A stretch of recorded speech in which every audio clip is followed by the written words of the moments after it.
Thank you so much, JD, for joining us this morning. Now, I want to start by asking you a few questions so voters at home can get to know you. Now, you have no political background of holding office previously. Why is now the right time for you to run?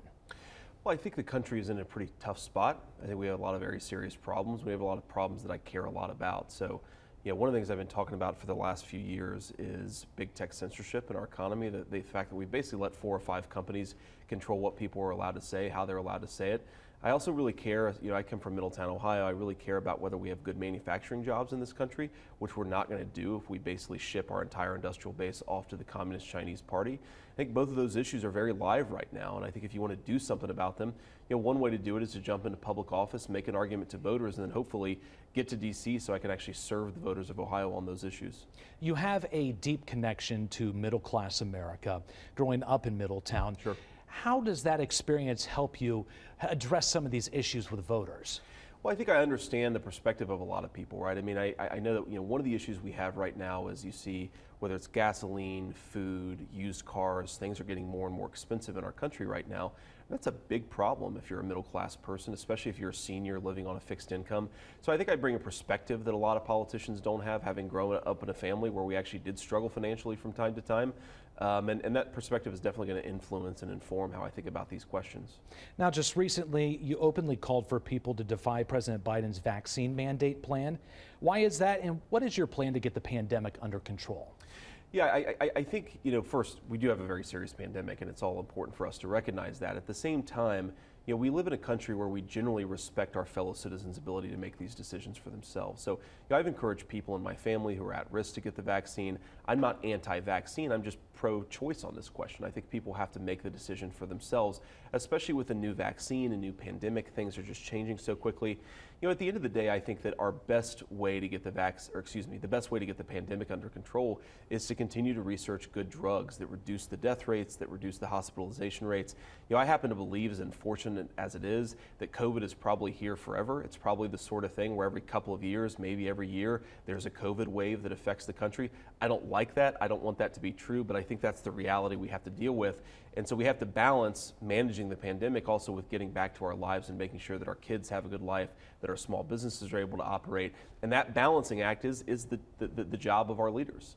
Now, obviously, coronavirus is top of mind for most people sitting at home, but there are other issues that impact folks, especially here in the Miami Valley.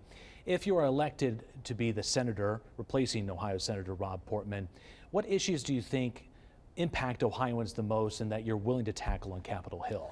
Look, I think one of the biggest issues we have right now, and unfortunately it's totally unforced, is we have a disastrous situation at the southern border. And the main way that affects us in Ohio is you've seen a rapid increase in the amount of fentanyl that's coming across the southern border that's making its way into our communities. That means more people dying of overdoses. That means more children who are orphaned by the opioid epidemic. That means more grandparents, like my Mamaw, who had to take care of a grandkid she wasn't really expecting to take care of.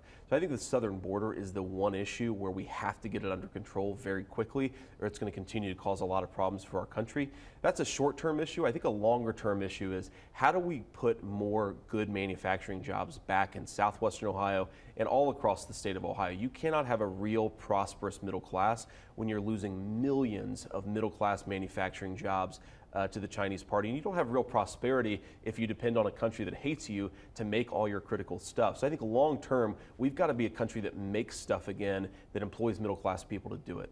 How do you go about doing that? Is it incentivizing companies to stay in America? Is it prohibiting them from going overseas and, building their products in other countries? How does this work? I think it's both of those things. I think you have to incentivize companies to stay here, but I also think you have to punish the companies that are willing to rely, for example, on Chinese slave labor instead of American middle class workers. We cannot have a real country if American companies decide they can get richer by literally depending on Chinese slaves. And that's unfortunately the sort of economy we've had for the past 20 or 30 years. And I hate to say it, as a Republican, it's been a bipartisan thing. Democrats and Republicans have been wrong on a lot of these issues. I think Donald Trump in 2016 started to change that and shift that in the Republican Party. But unfortunately, a lot of even people in my party, I think, have not gotten the memo. We can't depend on the Chinese as much as we do right now. Now, let's talk about some of your competition in the race for senator. First, on the Republican side of things, your main competitor, at least in the polls at this point, is Josh Mandel. Sure. He has a long history of serving office here in Ohio. You both have come out really trying to take the Trump mantle here in the Buckeye State. What do you make of his candidacy so far, and what sets you apart from him when it comes to voters' minds? Yeah, I think Josh has run for office a number of times before, and I'm trying to keep things very positive, right? I'm not trying to beat up on Josh Mandel. I'm trying to make a pitch to Ohio voters that I can make their lives better and I can serve them well. And so if there's a difference, it's just that I think I can do a better job for them as their U.S. Senator. I think, one, I'll focus on issues that they actually care about, but two, I'll have the courage to talk about things that need to be discussed in this country, because very often the most important issues are the ones where people say that you're not allowed to talk about them. I think, for example, if you talk about the immigration issue, there are folks on the far left who say, well, you want to close down the border because you're a racist, because you don't like people south of the border. And I think you've got to have the courage to say, no, it's not about not liking the people south of the border. It's about liking the people north of the border, the American citizens who are affected by these policies. And so, I think keeping the focus on voters, what I can do for them, is how I'm going to distinguish myself here. Right now on the Democratic side, Tim Ryan is currently leading the pack there. He's got quite the war chest of campaign donations, and it's looking like he will probably be the nominee for the Democratic side of things. If you were pinned against Tim Ryan, what makes you different from his side? Yeah, I think, again, the same argument, like there are issues that I think I can be better on than Tim Ryan on the manufacturing question, on the big tech censorship question, on the immigration question.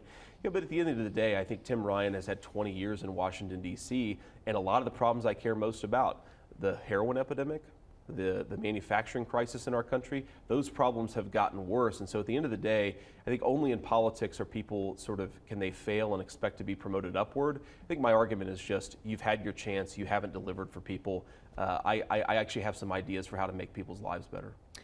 As Republicans look to take over the House and the Senate chambers, many are asking, what does the future of the Republican Party look like? So in your eyes, what does that future look like?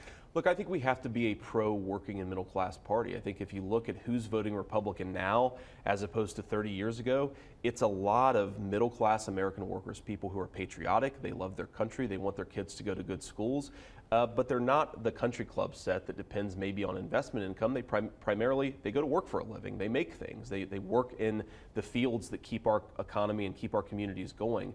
If that is the coalition of the Republican Party, and I think that it is, I think we do have to do a better job at serving those middle-class voters. One of the arguments that I'd make is that we cannot be a party for Wall Street. We cannot be a party for the donors of the Republican Party. We've actually got to be leaders for the base of the Republican Party, the middle-class workers who actually keep this country going.